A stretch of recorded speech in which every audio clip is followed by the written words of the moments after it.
नमस्कार।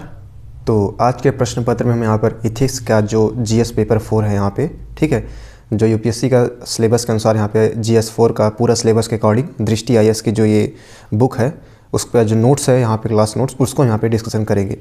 और I hope कि ये वीडियो हमारा कंटिन्यू रहे और लास्ट तक हम यहाँ पे वीडियोज़ को यहाँ पर अपलोड करेंगे और ये जल्द ही सेशन समाप्त होगा। और इसी तरीके से हमारा एम लक्ष्मीकांत, बिपिन चंद्रा और तमाम प्रकार के जो यूपीएससी के एस्पेक्ट से जो इंपॉर्टेंट है उनको हम यहाँ पे डिस्कशन करेंगे। जो भी आपके डाउट हो आप कमेंट बॉक्स के माध्यम से पूछ सकते हैं।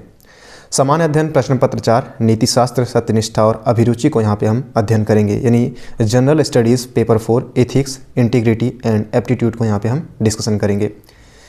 अनुदेश दिया गया है उसके पहले पढ़ लेते हैं। ये हमारी क्लास पहला प्रारंभ है, ठीक है।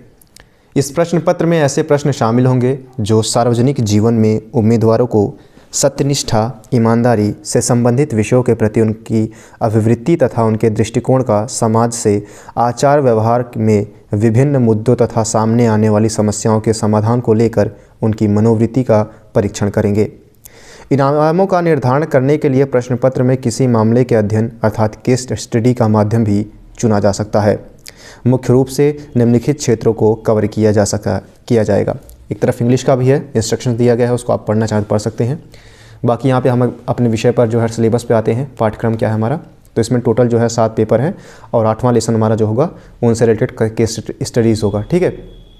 पहला है नीतिशास्त्र तथा मानवीय सहसंबंध। मानवीय क्रियाकलापों में नीतिशास्त्र का सार तत्व, इसके निर्धारक और परिणाम नीतिशास्त्र के आयाम।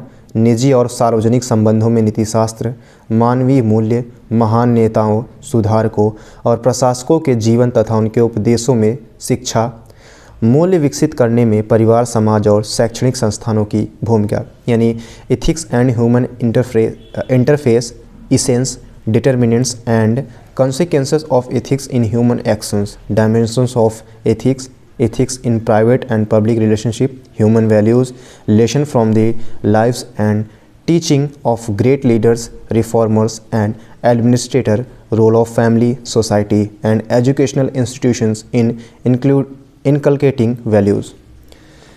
वहीं दूसरा हमारा होगा अभिवृत्ति। सारांश कंटेंट हम देखेंगे। संरचना क्या है, वृत्ति, विचार तथा आचरण के परिप्रेक्ष्य में इसका प्रभाव एवं संबंध, नैतिक और राजनीतिक अभिरुचि, सामाजिक प्रभाव और धारण को यहाँ पे हम देखने का प्रयास करेंगे। वहीं तीसरा चैप्टर हमारा होगा सिविल सेवा के लिए अभिरुचि तथा बुनियादी मूल्य, सत्यनिष्ठा, भेदभाव रहित तथा गैर तरफदारी, निष्पक्षता, सार्वजनिक सेवा के प्रति समर्पण भाव, कमज़ोर वर्गों के प्रति सहानुभूति, सहिष्णुता तथा संवेदना को हम यहाँ पे डिस्कशन करेंगे, ठीक है। दूसरा हमारा क्या था, एटीट्यूड, और तीसरा हमारा एटीट्यूड एंड फाउंडेशनल वैल्यूज़ को हम यहाँ पे देखने का प्रयास करेंगे। वहीं चौथा हमारा जो होगा वो पार्ट होगा हमारा, चौथे पार्ट में हम भावनात्मक समझ की विकास करेंगे। इसमें हम अवधारणाएँ तथा प्रशासन और शासन व्यवस्था में उनके उपयोग और प्रयोग को देखेंगे। 5वां है भारत तथा विश्व के नैतिक विचारकों तथा दार्शनिकों के योगदान। 6वां है लोक प्रशासन में लोक, सिविल सेवा, मूल्य तथा नीति शास्त्र, स्थिति तथा समस्याएं, सरकारी तथा निजी संस्थानों में नैतिक चिंताएं तथा दुविधाएं, नैतिक मार्गदर्शन के स्रोतों के रूप में विधि, नियम, विनियम तथा अंतरात्मा, उत्तरदायित्व तथा नैतिक शासन व्यवस्था में नीतिपरक तथा नैतिक मूल्यों के सुदृढ़ीकरण, अंतर्राष्ट्रीय संबंधों तथा नीति व्यवस्था अर्थात फंडिंग में नैतिक मुद्दे, कारपोरेट शासन व्यवस्था। 6th लेसन हमारा public civil services, values and ethics in public administrations, status and problems, ethical concern and dilemmas in government and private institutions, laws, rules, regulations and conscience as a source of ethical guidance, accountability and ethical governance, strengthening of ethical and moral values in governance, ethical issue in international relation and funding, corporate governance। वहीं 7वां होगा हमारा जो कि 8वां अंतिम अध्याय होगा, शासन व्यवस्था में ईमानदारी, लोक सेवा की अवधारणा, शासन व्यवस्था और ईमानदारी की दार्शनिक आधार, सरकार में सूचना का आदान प्रदान और पारदर्शिता और सूचना का अधिकार, और नीतिपरक आचार संहिता, नागरिक घोषणा पत्र, कार्य संस्कृति, सेवा प्रदान करने की गुणवत्ता, लोक निधि का उपयोग, भ्रष्टाचार की चुनौतियाँ। वहीं 8वें में हम उपयुक्त विषयों से संबंधित जो मामले होंगे, जो केस स्टडीज़ होंगे, उनको देखने का प्रयास करेंगे। आइए पहला हम यहाँ पे देखते हैं टॉपिक हमारा पहला चैप्टर का पहला लेसन का पहला जो टॉपिक है, नीति शास्त्र और मानवीय सहसंबंध यानी एथिक्स एंड ह्यूमन इंटरफेस। बात करते हैं, पहला टॉपिक है मानव मूल्य अर्थात ह्यूमन वैल्यूज़। मानव मूल्य में जिस शब्द को समझने की ज़रूरत है वह है मूल्य। सामान्य शब्दों में कह सकते हैं जिसका जितना महत्व है उसका उतना मूल्य है। मूल्य की व्याख्या विभिन्न क्षेत्रों में अपने अपने तरीके से होती है। जैसे अर्थव्यवस्था में जिसकी जितनी मांग है उसका उतना मूल्य है।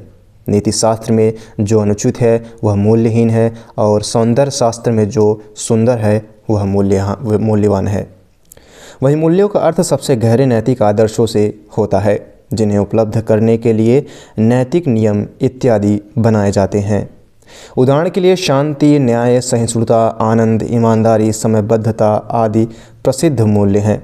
मूल्यों के संबंध में समाज की समझ होती है कि वे सामाजिक जीवन को संभव व श्रेष्ठ बनाने के लिए आवश्यक हैं। वहीं बात करें कि मूल्यों को साकार करने के लिए सामाजिक मानक, रीति रिवाज, परंपराएं, प्रथाएं इत्यादि निर्मित होती हैं। उदाहरण के लिए बड़ों का आदर करना एक मूल्य है जिसकी अभिव्यक्ति के लिए बड़ों के पैर छूना आदि सामाजिक नियम बनाए गए हैं।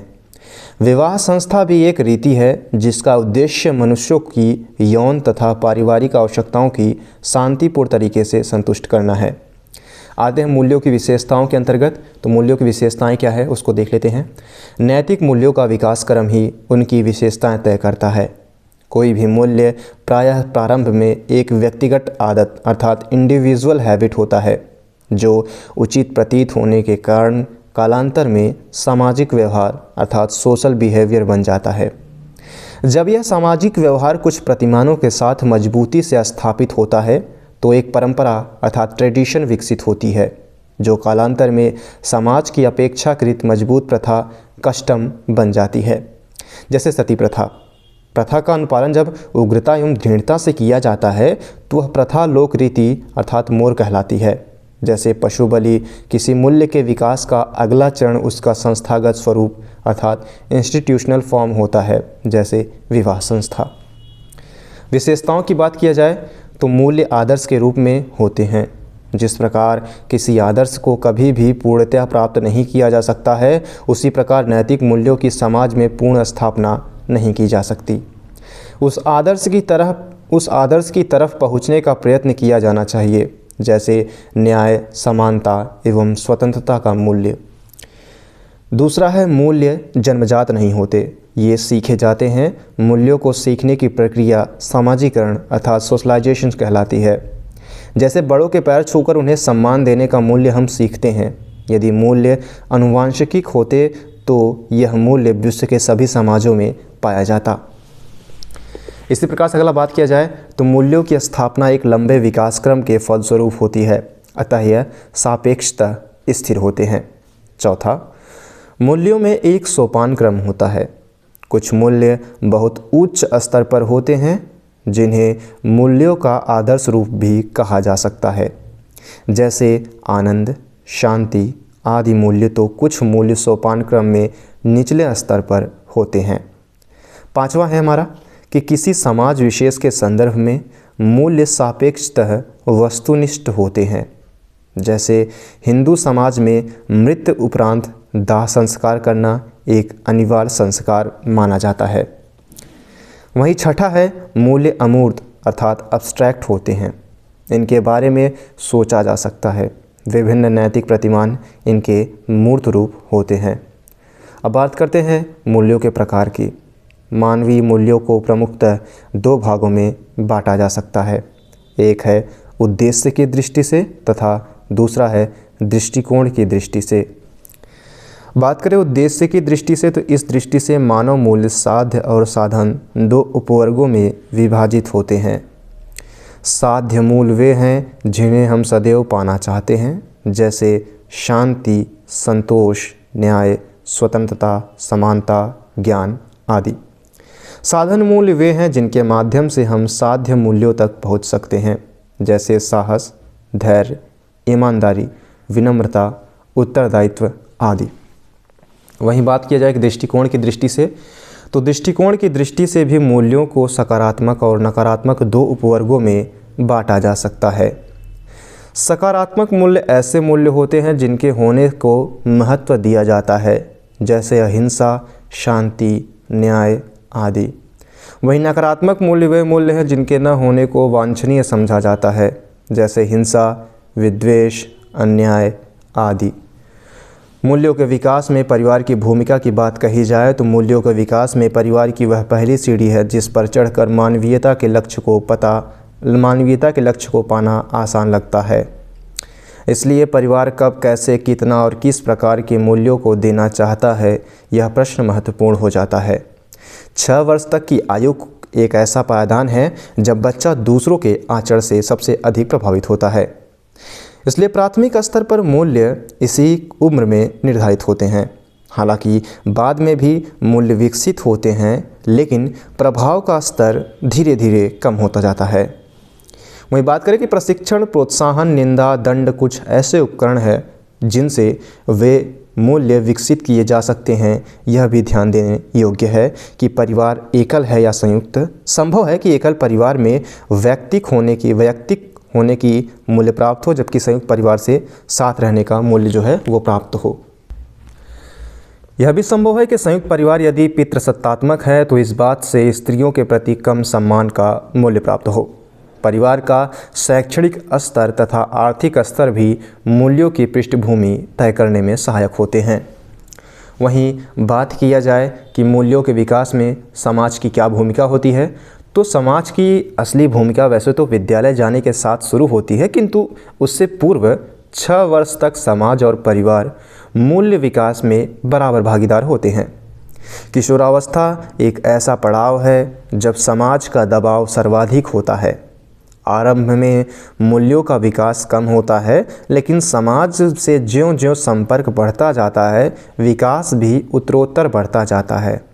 मीडिया, खुद पर्यवेक्षी हो जाना, समाज समूहों से वार्तालाप, सहशिक्षा, विद्यालय आदि से समाज के नैतिक मानदंड, सामाजिक गतिशीलता, रूढ़ि, परिवर्तन जैसे विचार का प्रभाव पड़ता है।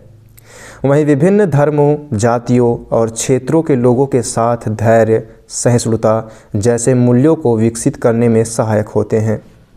ध्यातव्य रहे कि सामाजिक प्रभाव अंतःक्रिया की मात्रा पर निर्भर करता है। जो जितना सामाजिक होगा उस पर समाज का उतना ही प्रभाव पड़ेगा। इस बात को ध्यान रखिएगा।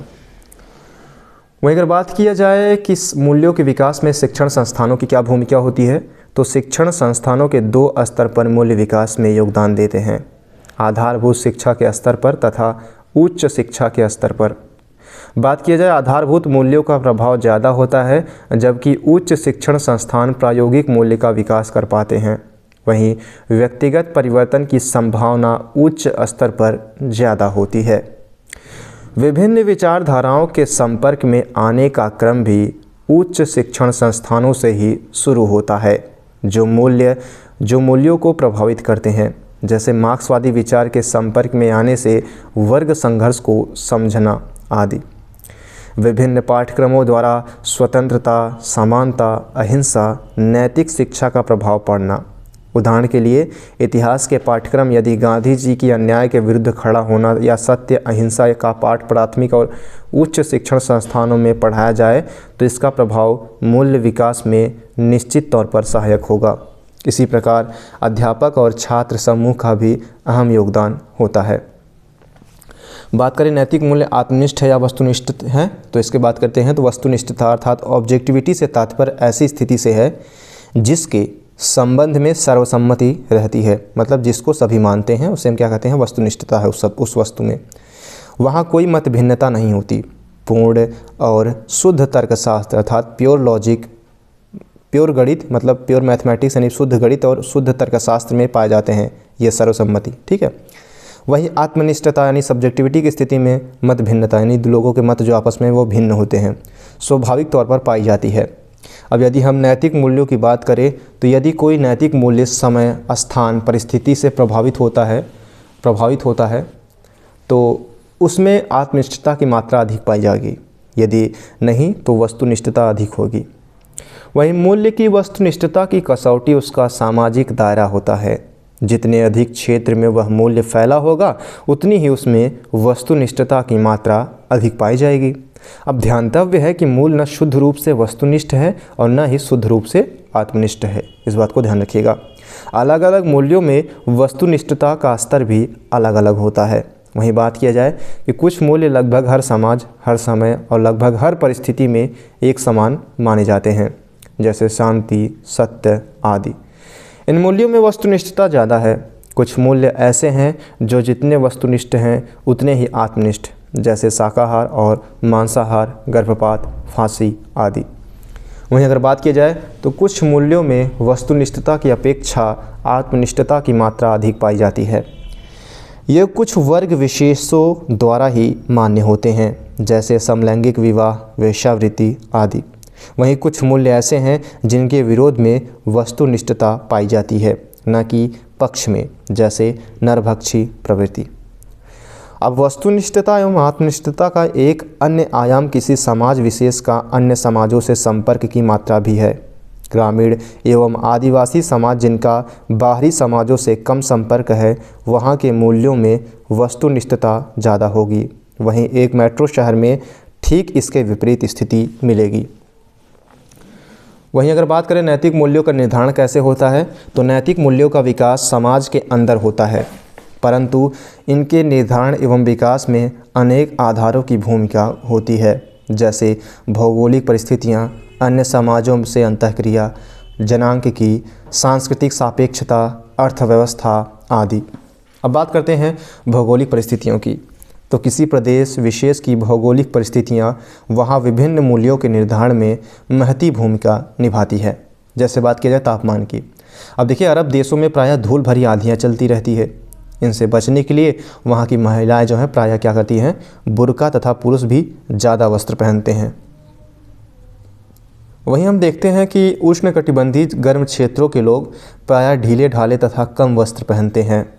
जैसे जैसे हम ठंडे प्रदेशों अर्थात यूरोप की ओर जाते हैं तो वहाँ ज़्यादा वस्त्र पहने जाते हैं तथा खान पान में मद्य अर्थात एल्कोहल का प्रयोग सामान्य माना जाता है।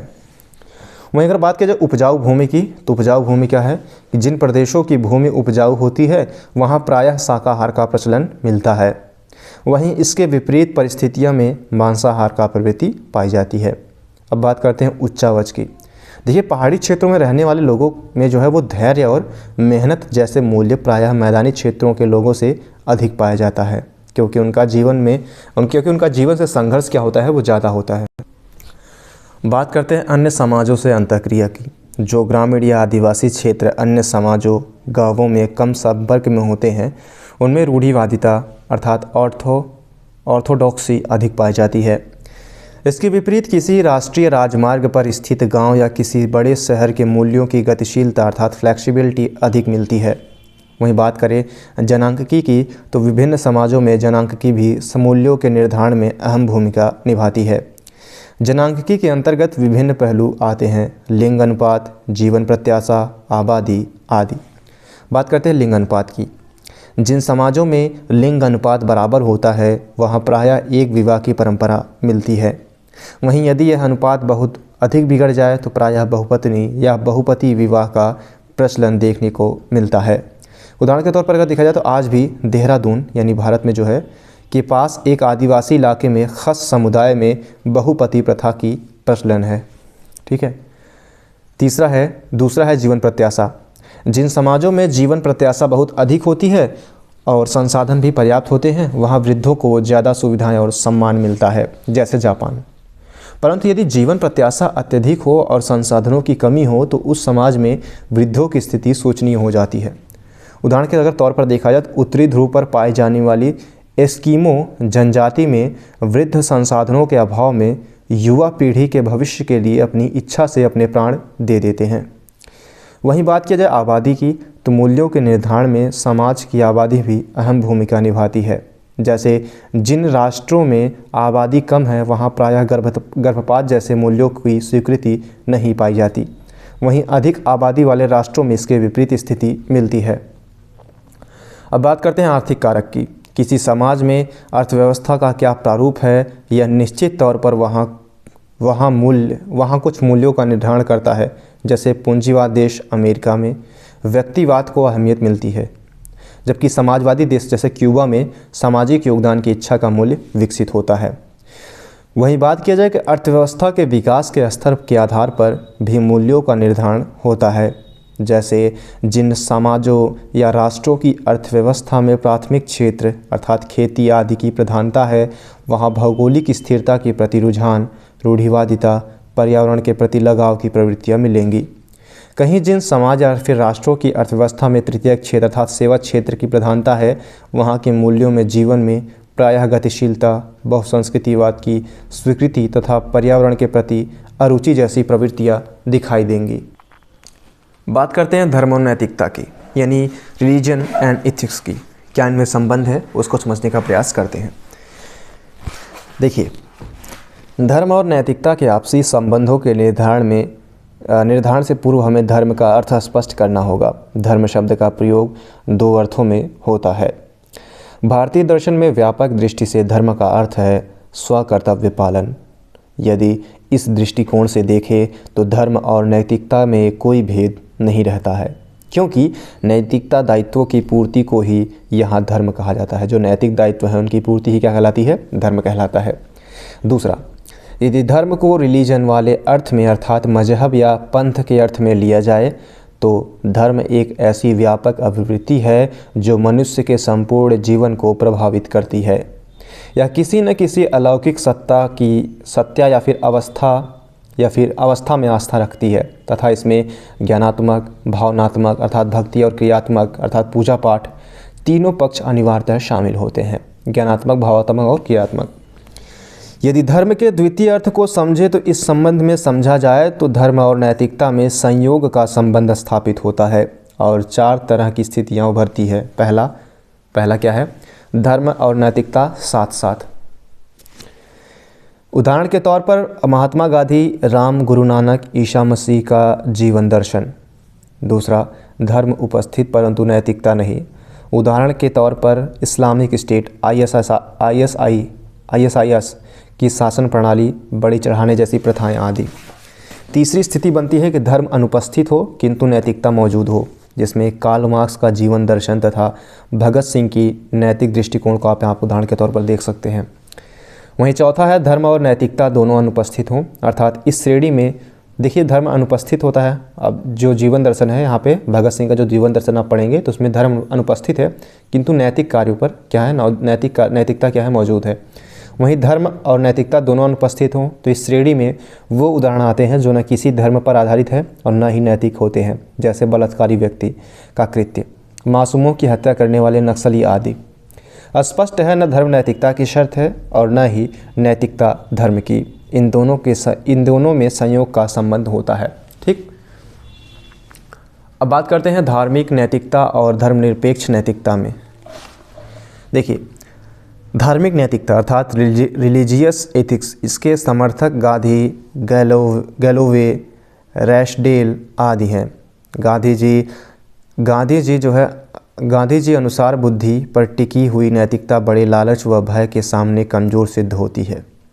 धर्म पर टिकी हुई नैतिकता व्यक्ति के विचारों के स्तर पर नहीं बल्कि उसके मूल्यों एवं संस्कारों के स्तर पर कार्य करती है।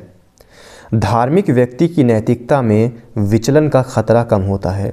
यह सच है कि धर्म नैतिकता को मजबूती देता है परंतु धर्म नैतिकता को अनैतिक भी बना देता है। जैसे पर बात किया जाए कि धर्म के कारण ही समाज में वर्ण व्यवस्था, कर्मकांड, महिलाओं की निम्न स्थिति, ये जो है इसके उदाहरण हैं। आपको देखिए, अगर दृष्टि की जो है विकास देवकीर्ति सर की अगर आपको चाहिए होगा वीडियो तो आपको वीडियो मिल जाएंगे। ठीक है, टेलीग्राम का मैं लिंक दे दूंगा, उसके माध्यम से आप वहाँ पे डाउनलोड भी कर सकते हैं। ठीक है, उसके माध्यम से पहले पढ़ लेंगे तो ये चीज़ें ज़्यादा समझ में आ जाएंगी। अब बात करते हैं धर्मनिरपेक्ष नैतिकता की, यानी सेकुलर इथिक्स की। देखिए, बहुत से दार्शनिक धर्म और नैतिकता को परस्पर विरुद्ध मानते हैं, जैसे जवाहरलाल नेहरू, कार्ल मार्क्स आदि। धर्मनिरपेक्ष नैतिकता के समर्थक मानते हैं कि धर्म मनुष्य को परलोकवादी बनाता है, जबकि नैतिकता का संबंध तो इसी जगत से है। इनके अनुसार धर्म शोषण की व्यवस्था बनाता है तथा अनैतिकता का अड्डा है। विभिन्न धर्मों में नैतिकता के भिन्न भिन्न दावे हैं जिनमें अंतर्विरोध है। वे अपने तर्क देते हुए एक उदाहरण देते हैं कि जैसे कि यदि जैनों की अहिंसा नैतिक है तो विभिन्न धर्मों में विद्यमान हिंसा जैसे इस्लाम में बकरीद कैसे नैतिक हो सकती है। अब निष्कर्ष के तौर पर अगर कहा जाए तो कहा जा सकता है कि जहां धर्मनिरपेक्ष नैतिकता गतिशील तथा वैज्ञानिक मनोवृत्ति पर आधारित है, परंतु इसमें विचलन का खतरा ज़्यादा होता है। वहीं बात किया जाए कि धार्मिक नैतिकता अपने आधारों पर मजबूती से टिकी है, परंतु इसमें रूढ़िवादिता का तत्व मौजूद है। आदर्श स्थिति ऐसी होनी चाहिए जहां नैतिकता में धर्म वाली मजबूती हो किंतु कुरीतियाँ ना हो। अभी बात करते हैं मानवीय कृत्यों में नैतिकता के निर्धारक एवं परिणाम, अर्थात determinants and consequences of ethics in human action. प्रायः सभी समाजों में दंड की व्यवस्था नैतिक सिद्धांतों के आलोक में लागू की जाती रही है। किसी मनुष्य का कृत्य नैतिक है, अनैतिक है या निर्नैतिक है, इसकी सुनिश्चितता के उपरांत ही प्रायः दंड संबंधी निर्णय लिए जाते रहे हैं। निर्नैतिक कृत्यों के संबंधों में तो हम जान चुके हैं कि सामान्यतः अनैच्छिक कर्म और बच्चों द्वारा किए गए कार्य इस श्रेणी में आते हैं। अब प्रश्न यह है कि किसी कर्म को नैतिक या अनैतिक सिद्ध करने वाले निर्धारक तत्व कौन से होते हैं। विभिन्न समाजों एवं विभिन्न कालों में इस निर्धारक तत्वों में बदलाव होता रहा है। प्रायः ये निर्धारक तत्व निम्नलिखित माने गए हैं। पहला, कृत्य अर्थात एक्ट अपने आप में नैतिक या अनैतिक। दूसरा, कर्ता यानी एक्टर। तीसरा, पीड़ित या लाभार्थी यानी विक्टिम या फिर बेनिफिशियरी। चौथा, इरादा या प्रयोजन अर्थात इंटेंशन। पांचवी, परिस्थितियाँ अर्थात सर्कमटेंसेस। छठा, परिणाम अर्थात कॉन्सिक्वेंसेस। अब कई बार समाज कुछ कृत्यों को स्पष्ट तौर पर अनैतिक घोषित कर देता है। वह कृत्य चाहे किसी के भी द्वारा तथा कैसी भी परिस्थिति में चाहे क्यों न किया गया हो, अनैतिक ही समझा जाता है। उदाहरण के तौर पर कुछ 100 वर्ष पहले इंग्लैंड में 350 कृत्यों पर फांसी की सज़ा निश्चित थी। जो समाज केवल कृत्य के आलोक में कर्म के नैतिक अनैतिक होने का निर्णय करता है, उस समाज की न्याय व्यवस्था एवं नैतिक स्तर को काफ़ी पिछड़ा समझा जाता है। वहीं अगर बात किया जाए कि कर्ता अर्थात एक्टर निश्चित तौर पर किसी कृत्य के नैतिक या अनैतिक होने के निर्धारण में कर्ता की एक बड़ी भूमिका होती है। मान लीजिए किसी व्यक्ति ने चोरी जैसा अनैतिक कृत्य किया, परंतु ऐसा उसने अपनी गरीबी से तंग आकर किया। ऐसी स्थिति में इस व्यक्ति का कृत्य उस अमीर व्यक्ति के कृत्य से कम अनैतिक समझा जाएगा जिसने ऐशो आराम के लिए कई बैंकों का घोटाला कर दिया। मान लीजिए कि मैं वो अच्छा व्यक्ति हूँ जिसने मैं ऐसा व्यक्ति हूँ जिसने बैंकों में घोटाला किया है, और आप एक ऐसे व्यक्ति हैं जिन्होंने चोरी की है, लेकिन उसके पीछे का जो पर्पस था वो किसी की सहायता करना या फिर अपने आर्थिक स्थिति से तंग आकर आपने किया। तो मेरा जो कार्य है वो ज़्यादा अनैतिक माना जाएगा आपकी अपेक्षा। ठीक है, तो यहाँ पर दूसरा है कर्ता के आधार पर भी यहाँ पे डिसाइड किया जाता है। तीसरा है पीड़ित या लाभार्थी के आधार पर, यानी विक्टिम या फिर बेनिफिशियरी के आधार पर। किसी कृत्य को नैतिक या अनैतिक कहे जाने में पीड़ित या लाभार्थी को भी देखा जाता है। उदाहरण के तौर पर किसी गरीब की ज़मीन पर कब्जा करना किसी अमीर व्यक्ति की कीमती वस्तु हथियाने से ज़्यादा नैतिक है। इसी प्रकार किसी वृद्ध को आजीविका का साधन प्रदान करना किसी युवा को यह सुविधा देने से ज़्यादा नैतिक है। ठीक है, एक तरफ मैं आपको मान लीजिए किसी वृद्ध को जो है मैं क्या कर रहा हूँ, साधन प्रदान कर रहा हूँ, मतलब खाने पीने की चीज़ें दे रहा हूँ, या फिर दूसरी तरफ मैं किसी युवा को सुविधा देने से सुविधा दे रहा हूँ। तो इसमें दोनों व्यक्ति में जो ज़्यादा नैतिक समझा जाएगा या फिर ज़्यादा महान कृत्य समझा जाएगा वो कौन सा है, तो वो विक्टिम या फिर बेनिफिशियरी के आधार पर जो आपने बूढ़ों को यानी वृद्धों की सहायता की है वो ज़्यादा समझा जाएगा। ठीक है, नैतिक। इरादा या प्रयोजन अर्थात इंटेंशन यानी बात किया जाए तो इरादे की भूमिका आधुनिक समाज में किसी कृत्य के नैतिक या अनैतिक होने के निर्धारण में बहुत महत्वपूर्ण मानी जाती है। यहाँ हम दो तरह के उदाहरण देख सकते हैं। मान लीजिए कि कोई व्यक्ति किसी की हत्या के इरादे से उसके घर जाकर उसकी डमी को ही अपना असली शत्रु समझकर गोली मारकर क्या करता है, भाग जाता है। अब देखिए डमी मतलब क्या होता है, बिस्तर पर रखा, मान लीजिए तकिया एक रखा है, उस पर ही गोली मार देता है और वो भाग जाता है, सोचता है कि वो उसका शत्रु ही था। अब दूसरी स्थिति में आप अपने किसी मित्र को जो कि किसी कुएं की मुंडेर पर बैठा है, देखिए माफ़ कीजिएगा, डमी को अपनी असली शत्रु समझकर गोली मारकर भाग जाता है। यहाँ हत्या तो नहीं हुई क्योंकि वो बिस्तरे पर गोली मारा, लेकिन इरादा हत्या का ही था। अब दूसरी स्थिति में आप अपने किसी मित्र जो कि किसी कुएं के मुंडेर पर बैठा है, मजाक के लिए अचानक चौंकाते हो और वह कुएं में गिरकर मर जाता है। यहाँ आपका इरादा हत्या का नहीं था, परंतु किसी की जान चली गई। ऐसी स्थिति में इरादा ही कृत्य की नैतिकता का निर्धारण करता है। क्या है? ऐसी स्थिति में इरादा ही, जो इरादा होता है वही क्या करता है? कृत्य की नैतिकता का निर्धारण करता है। परिस्थितियाँ, अगला जो पांचवा हमारा हेडिंग है वो परिस्थितियाँ हैं। देखिए, सर्कमटेंसेस, किन परिस्थितियों में कोई कृत्य हुआ है, यह उस कृत्य के नैतिक या अनैतिक होने के निर्धारण में निर्णायक भूमिका निभाता है। उदाहरण के तौर पर किसी की हत्या करना अनैतिक समझा जाता है, किंतु यदि कोई व्यक्ति किसी महिला से बलात्कार की कोशिश कर रहा है और उस महिला के हाथ में चाकू आ जाता है और वह अपने बचाव के लिए उस व्यक्ति की हत्या कर देती है, तो ऐसी स्थिति में वह कृत्य हत्या अर्थात अनैतिक नहीं समझा जाएगा। अगला हमारा है छठवां पॉइंट, परिणाम अर्थात कॉन्सिक्वेंसेस। परिणाम के आधार पर किसी कृत्य को नैतिक या अनैतिक कहने के परिप्रेक्ष्य में एक प्रसिद्ध सिद्धांत है दोहरे प्रभाव का सिद्धांत, यानी प्रिंसिपल्स ऑफ डबल इफेक्ट। मान लीजिए अच्छे इरादे से कोई कृत्य किया गया जिसके प्राथमिक प्रभाव के रूप में सकारात्मक परिणाम होते हैं, परंतु द्वितीयक प्रभाव के रूप में हम कुछ अनैतिक परिणाम पाते हैं, तो उस कृत्य को सिर्फ द्वितीयक प्रभाव के आधार पर अनैतिक नहीं कहा जा सकता है। जैसे कैंसर के मरीज को अतिशय पीड़ा से आराम दिलाने के लिए डॉक्टर को स्टेरॉयड या पीड़ाहार दवाएं देता है, जो आंशिक तौर पर मरीज की इम्यूनिटी को कमज़ोर भी करती है, परंतु इस आधार पर डॉक्टर के कृत्य को अनैतिक नहीं कहा जा सकता। किसी कृत्य का परिणाम यदि बुरा आता है तो हमें यह देखना जरूरी है कि कर्ता ने किन परिस्थितियों में तथा किस इरादे से यह कृत्य किया है। आधुनिक समाज एवं न्याय व्यवस्था भी प्रयोजन एवं परिस्थितियों को परिणाम से प्राथमिक मानती है। तो आज का हमारा सेशन यहीं तक हम रखते हैं, अगला सेशन हमारा जल्दी आएगा। आई होप कि आपको वीडियो पसंद आया होगा। ठीक है, अगर जो भी आपके डाउट्स हों आपकी कमेंट बॉक्स के माध्यम से पूछ सकते हैं। अगर आपको सर का जो है वीडियोस चाहिए होगा तो वो भी आपको अवेलेबल हो जाएंगे। आप वीडियो देखने के बाद अगर इसको देखेंगे तो ये चीज़ें ज़्यादा समझ में आ जाएंगी, क्योंकि मैं एक्सप्लेन करूँगा तो ये वीडियो काफ़ी लंबा हो जाएगा। दैट्स वाई मैं सीधे जो है वो पढ़ते चला जा रहा हूँ। जिन्होंने एक बार वीडियो देख रखा है या फिर पढ़ाई कर ली है उनको समझ में आ रही होंगी ये चीज़ें। तो thank you so much, keep loving, keep supporting and keep stay with us. Thank you so much.